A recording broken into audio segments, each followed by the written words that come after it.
Hi everyone and welcome back to the channel. In today's video, we're going to walk through 11 TI-36X Pro calculator tips to help you save time on your FE exam. On the FE exam, you have around 3 minutes per question, and these calculator tips I'm going to show you today can easily take a question that would take you 3 minutes doing it by hand. It'll take you 30 seconds. So it's going to save you time overall on the exam, and you can use that time to spend on more difficult problems. In this video, we're going to walk through 9 different problems, and those problems are going to naturally bring up these calculator tips. So I'm going to show you how you can apply it and use them on this virtual TI 30X Pro, which is the same thing as the 36X Pro. Lastly, there are timestamps in the description below, so you can jump to your tip of interest, or if you want to watch the whole video, you can. All of these problems that we're going to work on today are from my prep software, FE Interactive, which will follow a pretty consistent format here where we'll have difficulty tags on the top of the question, followed by a diagram if it's applicable for that problem, then the problem statement, answer choices, which will be in multiple choice format since most of the questions on the FE exam are going to be multiple choice.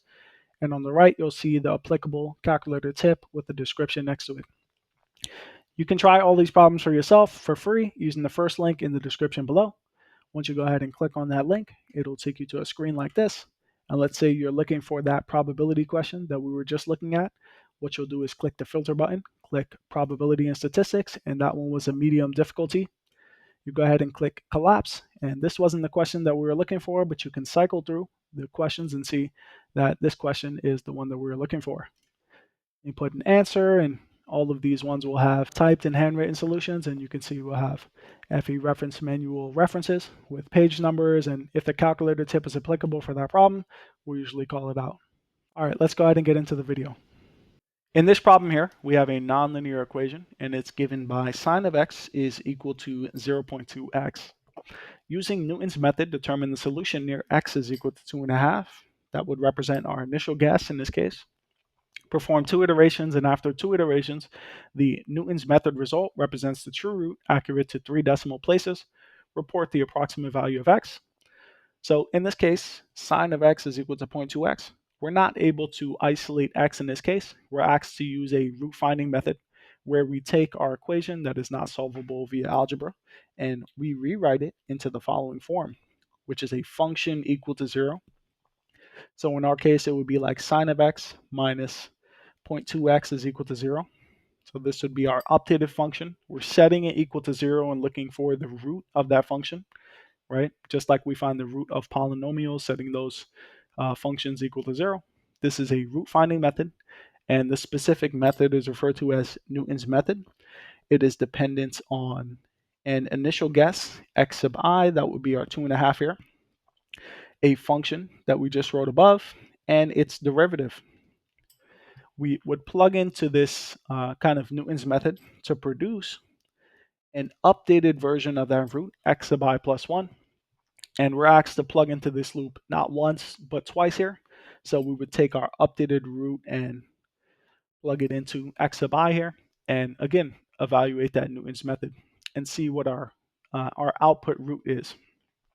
But that's going to take some time, and we don't want to do all that. That is all doable by your calculator. So that is going into our first tip here, numerical solver. Now, note that for this function, sine of x is equal to 0.2x. We have the multiplication of x by just a normal number here. We have to make sure that x is not in degrees, but in radians in this case, so that the units work out, right? So ensure that the first thing you do is put your calculator into radian mode, and you can do that by clicking mode right here, making sure that you're going over to radians and clicking enter, and then click second and quit. In order to access the numerical solver function on your calculator, you're going to click second and numerical solver over here. And we're just going to input what we see here, which is sine of x is equal to 0.2x. So there's no need to write it in the form f of x is equal to 0. You can just input it as it's shown. Sine of x is equal to 0.2 multiplied by x. You're going to click enter here and input your initial guess, which is 2.5 that was given in the problem. Going to go down and click solve, enter. So we get that the root we're looking for is 2.596 approximately. That corresponds to answer choice C. And note that's exactly what we would get out of Newton's method because the question mentioned that the result represents the true root accurate to 3 decimal places. Let's go ahead and move on to the next question. In this problem here, we're asked to evaluate the slope of the tangent line to the function at x is equal to 2. So we're given a function up here, y, as a function of x, which is a triple product. We're multiplying 3 different functions. And we can go into the FE reference manual, apply the triple product rule to get y prime of x, which is just an expression of that function's derivative. And remember that the geometric interpretation of a derivative is the slope of the tangent line at any point inside of the original function. So if we kind of sketched out y, x, and let's say it was some kind of function like this, we evaluated the slope at x is equal to 2 here, like this. This is that function's derivative evaluated at x is equal to 2 if this was the original function. So that's what we would have to do. Take the derivative of this triple product, plug in x is equal to 2 there, and then we'll be able to solve this problem. Or we can go ahead and use the numerical derivative function on your calculator, and that's what we're going to go ahead and get into right now. So the first thing here is that we see that the x value here is inside of a trig function as well as inside of the exponential function. So just ensure that to keep your units consistent, you remain in radian mode, and we set the mode in the last problem. We'll set it again. Click on mode, go over to radian, click on enter, second, and quit. Okay, so we're good. Our calculator is in the correct mode. We're going to perform the numerical derivative function now. Second derivative, and we're just going to input the function as it's shown. So x squared multiplied by e raised to the negative 0.3 times x, and just click on the right button so you can get out of the exponent. Click on cosine here, and 2 times x. Close up that parentheses, move to the right and set your x value. We're evaluating the derivative at x is equal to 2. So input a 2 there and click enter. And we get around 2.32, which is option A. Okay, let's go ahead and move on to the next problem.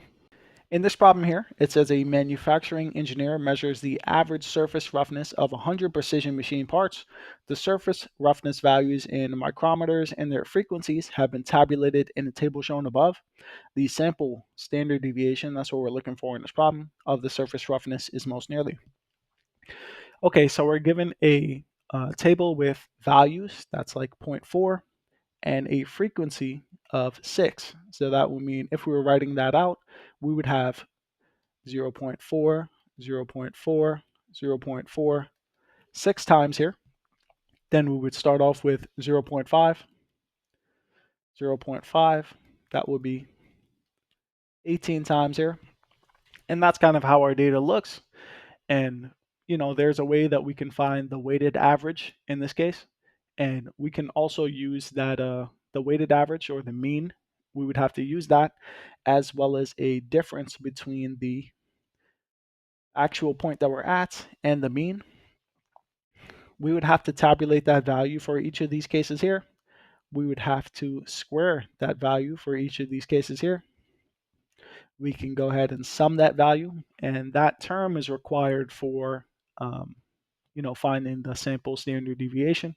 So this problem is definitely involved in terms of calculations, but it doesn't have to be if we apply the third calculator tip that we're going to show in this problem, which is statistics, one variable statistics, finding the standard deviation, the mean, the median. We're going to look into all of that here. So in order to input this data inside of our calculator, what we're going to do is click on the data tab here. And you can see that we have a couple of lists here. The first column we're going to use to store these values here. So that is 0.4, 0.5, 0.6, 0.7, and 0.8, which represent the surface roughness measured in micrometers. And the second column we're going to use to store the frequency of that value. So that would be 6, 18, 32, 28, and lastly 16. Now what we're going to do is click second and quit here. And then we're going to click second and data. We're going to go down to one variable statistics, click on enter, and you can see that we have a couple of options here. Our data is stored in the first list. That's the value of our surface roughness, and the frequency of that data is stored in the second list. So we're going to go ahead and set that equal to L2.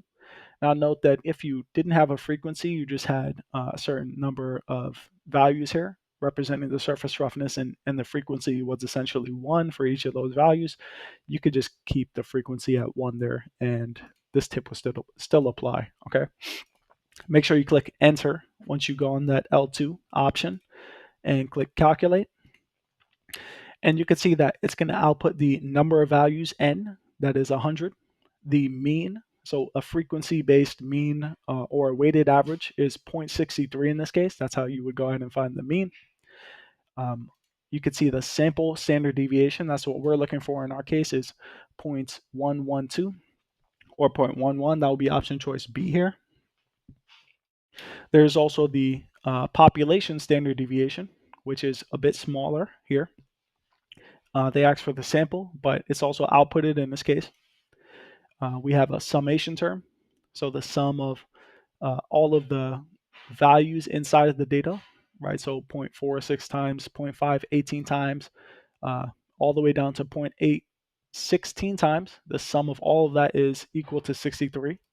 We have the sum of x squared, the minimum value in the data set, 0.4, that makes sense. The quartile 1, the median, that's important as well, 0.6 in our case. Quartile 3, the maximum, 0.8, so that makes sense. So that's kind of all the values that we hit there.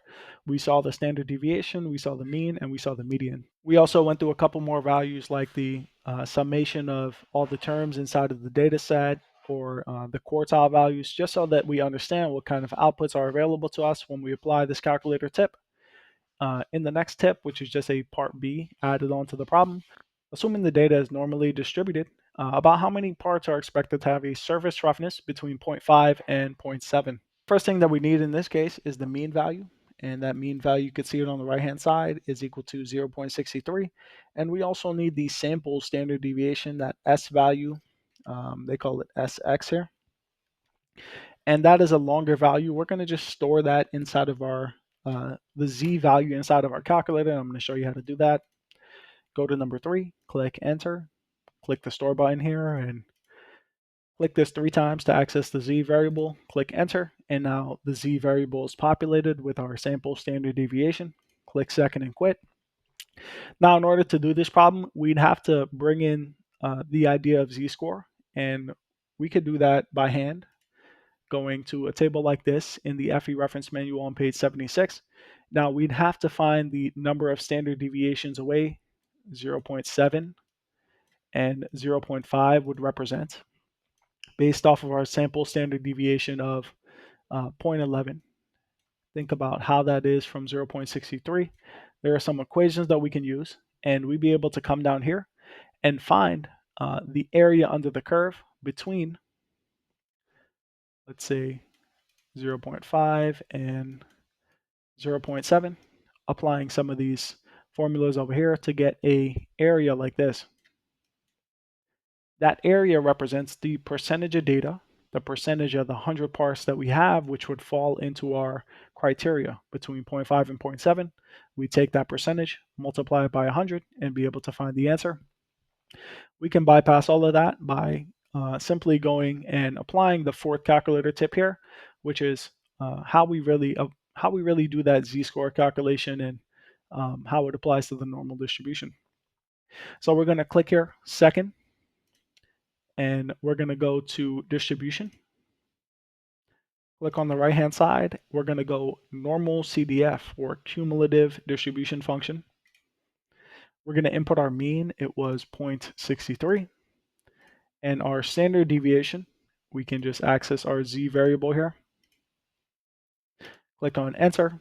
Our lower bound, the lower bound of our data is 0.5, while the upper bound of our data is 0.7.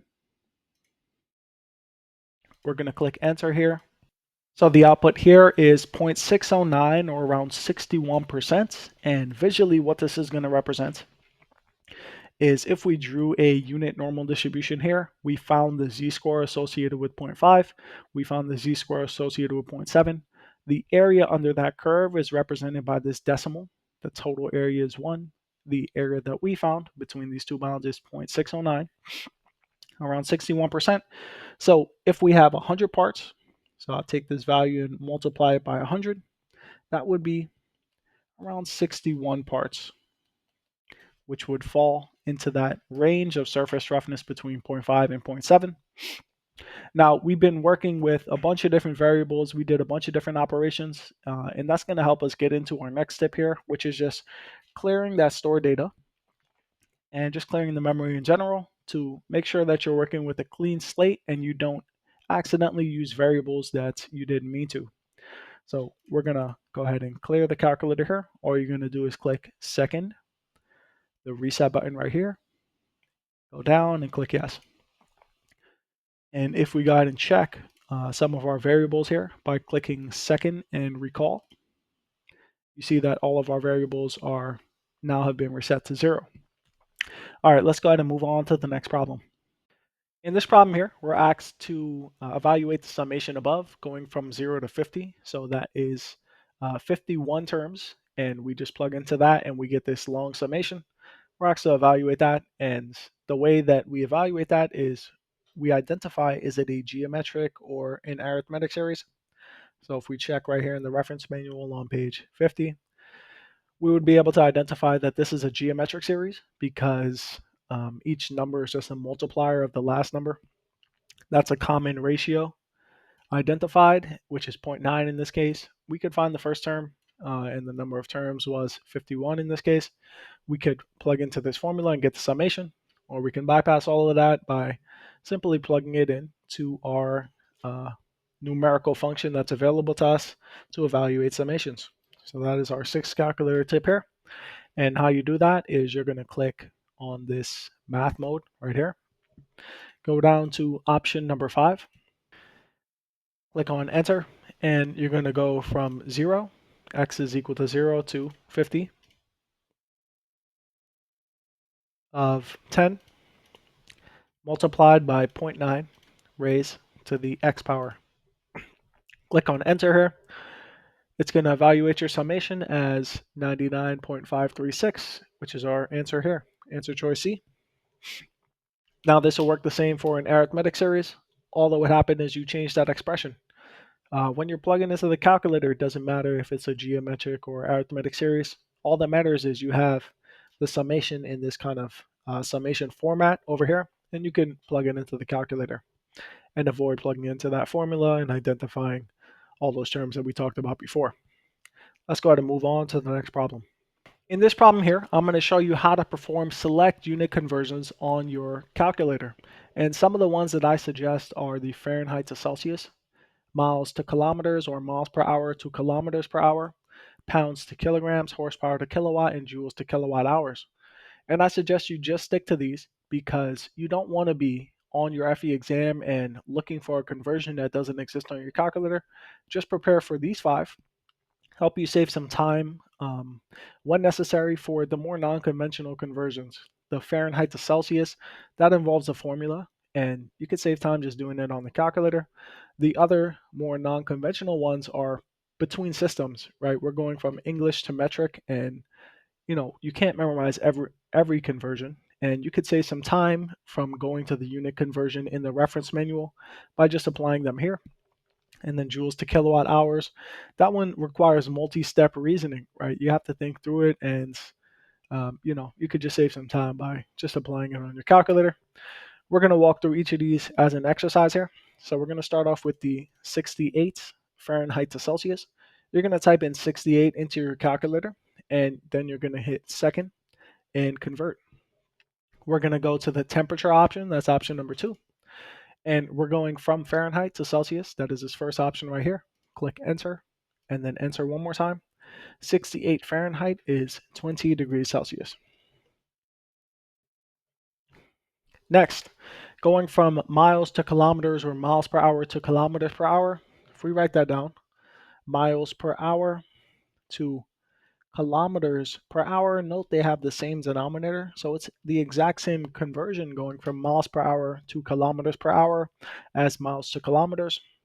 So 60 miles per hour, again, same process. We type in the 60, go in second convert, and this one would be an English to metric conversion. I'm going to click on that first option there, and you can see the miles to kilometer option right here.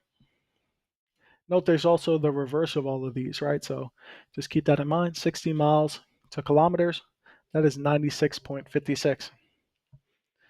96.56 kilometers per hour. Okay. Next one is another English to metric conversion, going from 150 pounds, 150 pound mass. So you're going to click second, convert, English to metric, and you're going to go from pounds to kilograms. Go all the way down, pound to kilogram, click enter and enter. 68.04 kilograms. For the horsepower to kilowatt conversion, we're going to type in that 10. We're going to click second and convert. And we're going to scroll down to the option that is relating to power and energy. Click on enter, and you can see the third option here. Horsepower to kilowatt is this option. We're going to click enter, and 10 horsepower is 7.457 kilowatts. Okay, and we're going to repeat that. Inside of that same option, we're going to do 5 times 10 to the 6. That number of joules, we're going to go to kilowatt hours. We're going to click second, convert. Go over to that same option, power and energy. We're going to go from joules to kilowatt hours. Click enter. And you can see 1.39 kilowatt hours. Okay, so those are some useful conversions. Again, just stick to a few here. I would stick to these 5. The other ones you want to do by hand, and don't be fumbling around with your calculator when you're taking your actual exam. The time is super precious on the FE exam, so prepare for a few and stick to those few. The other ones you're going to have to do by hand. Let's go ahead and move on to the next tip. For these 2 problems here, I'm going to show you guys how to use the combination and permutation function on your calculator so that you can avoid plugging into that formula on your actual FE exam. Okay, we're going to start off with the problem on the left here. It says, during the FE exam scheduled break, an examinee stops at Chipotle for lunch. The restaurant offers 5 available toppings, and the examinee can choose 3 of them to add to their bowl. If the order in which the toppings are selected does not matter, how many different topping configurations are possible? So when order doesn't matter, for instance, if we chose guac, corn, and cheese, that's the same thing as choosing cheese, corn, guac, which is the same thing as choosing corn, guac, cheese. I think you guys get the idea. Okay, so that means that we're dealing with a combination problem, not a permutation problem here, because order doesn't matter.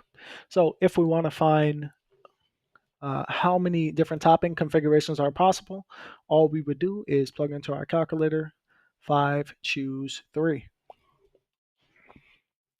So we type it in right here, 5, click right here.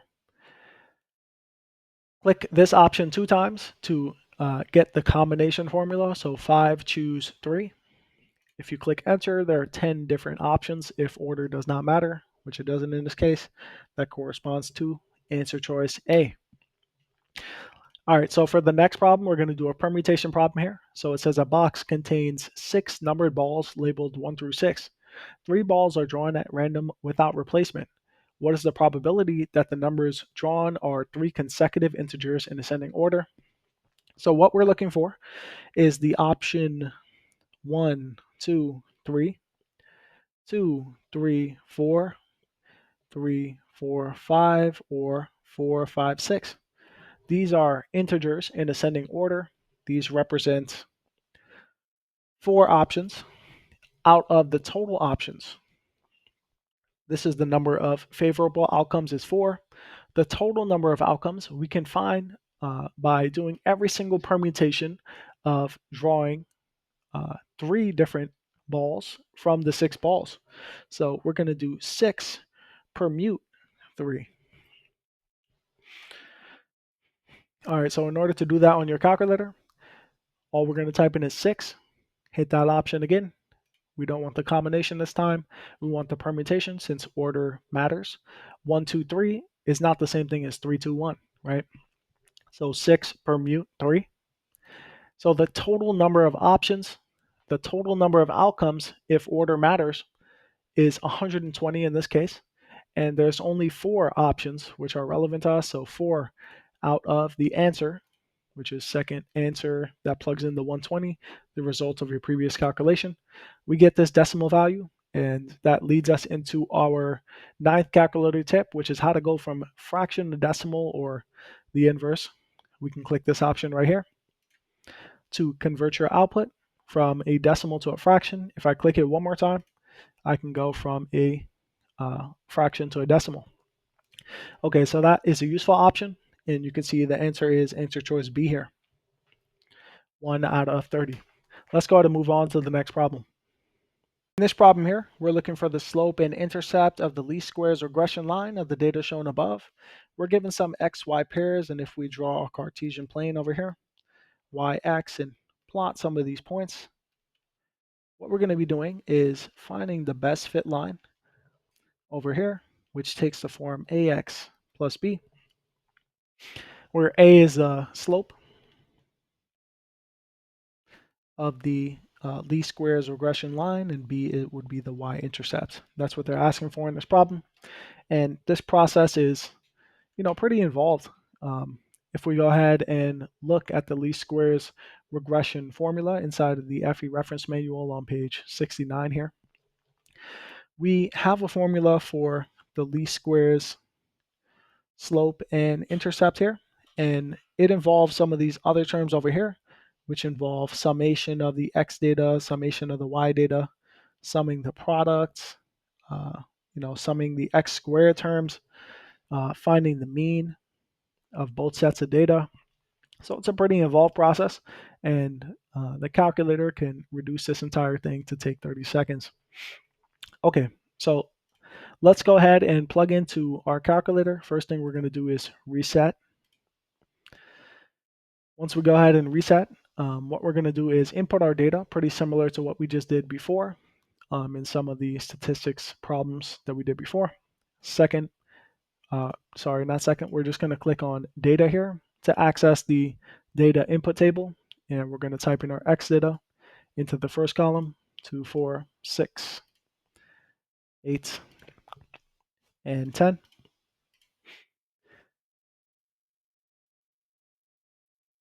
And we're going to move on to the second column here, 6,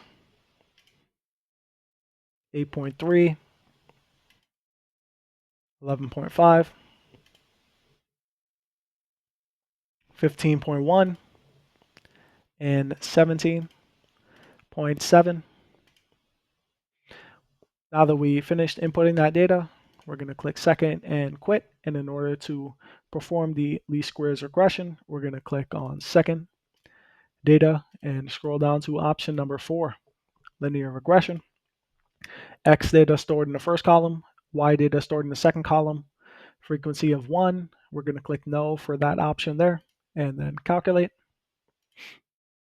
And you can see that it outputted the least squares regression line in the form ax plus b, where a and b are given below, and they're stored inside of your calculator here. So a, which is the slope, is 1.51, and b, which is the intercept, is 2.66. and that corresponds to answer choice A here. You can see that they're also reporting an R squared value, and sometimes they ask for that value as well as an R value. Now let's go ahead and move on to the next problem. In this problem here, we have a TV diagram of water that's shown above. The unknown temperature enclosed in the red box is most nearly. Okay, so what you can see here is that we're within the saturation region. That's where the temperature is crossing the saturation pressure. And within the saturation region, temperature and pressure are not independent. If you know the pressure, I can tell you the temperature. And we know what the pressure is. This would be the saturation pressure of 23 kilopascals. And we're looking for the associated saturation temperature. Now, this comes up a ton in thermodynamics where you know a temperature, you know a pressure, you're looking for um, an internal energy, a specific volume, an enthalpy, and you have to interpolate in order to get the data. That's what I'm going to go through this exercise for.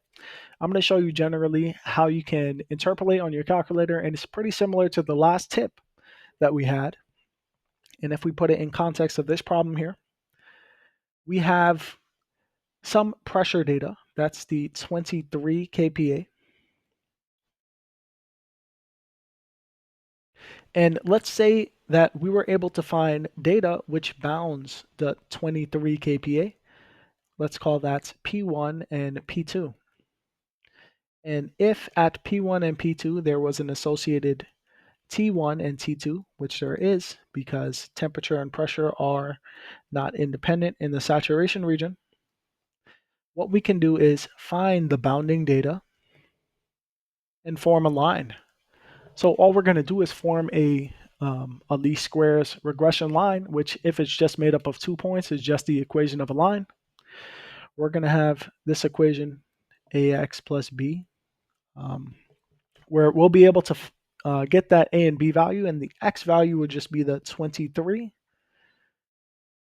And plugging into that equation, we'll be able to find the associated temperature, which we're looking for in this problem. So what is our goal going to be? We need the P1 value and T1 value. This would be the XY pair we need, the P2 value and the T2 value. We're going to go ahead and plug that into the calculator, but first we need the bounding data. So let's go ahead into the FE reference manual, and I'm going to show you how you can do that. All right, so we're going to go ahead and click on fluid mechanics, the section just after thermodynamics, since the thermodynamic tables that we're looking for, the steam tables, they're at the bottom of the thermodynamic section. And if we scroll up a little bit more, we'll access the saturation tables over here, and we're looking for the pair of values of temperatures and pressures that bound 23 kPa, and that really is this set of values right here. You can see 23 kPa would fit nicely between that 19 and 25. So this is the correct data that we have here.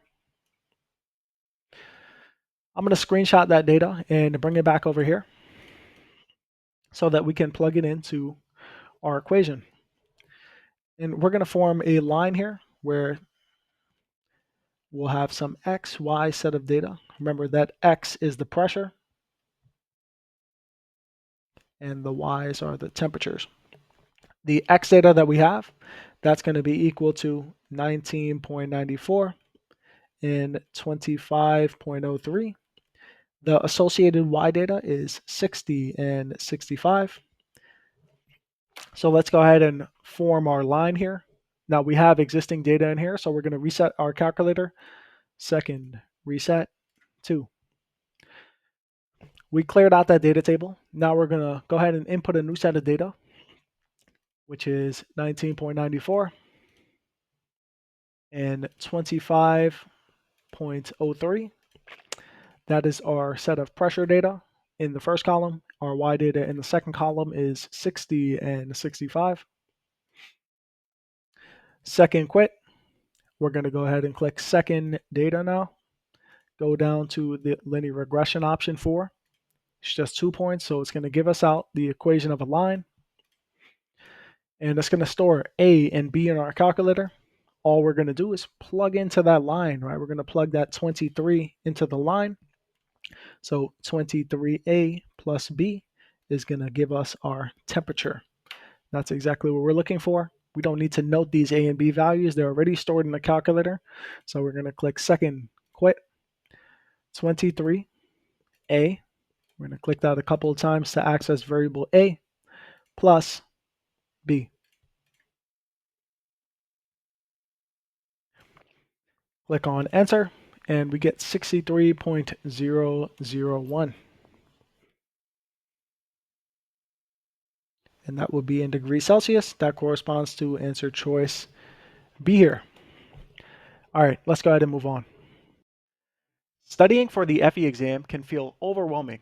There's too many topics and not enough time. And when you're pulling resources from all over, you have YouTube, textbooks, random notes, you waste hours dealing with different teaching styles, scattered methods, and constant friction that leads to wasting valuable study time.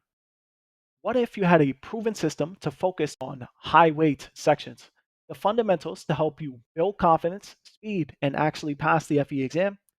That's why I created FE Interactive, a super affordable FE mechanical prep software that puts everything you need in one place, eliminating that friction and letting you maximize your time actually studying. We give you access to multiple different sections like the review and improve section, as well as a tips and tricks section to help you use your calculator more efficiently. You can take time practice exams and even view video resources if you're a more visual learner like I am. You can see full reviews, or you can access specific questions with video solutions. Some of these sections are also tied together with our analytics page. Inside the analytics page, you can see data from the improve and review section, as well as, most importantly, the exam section, where you can view data from each of the exams that you've taken. You'll be returned a scorecard once you click on that specific data point, where you can view your performance in each subject, as well as a specific solution manual here. And you can access those typed and handwritten solutions. All of the data is tied together using an overall data point over here that gives you aggregated data. You can view it here or inside of our passing roadmap section.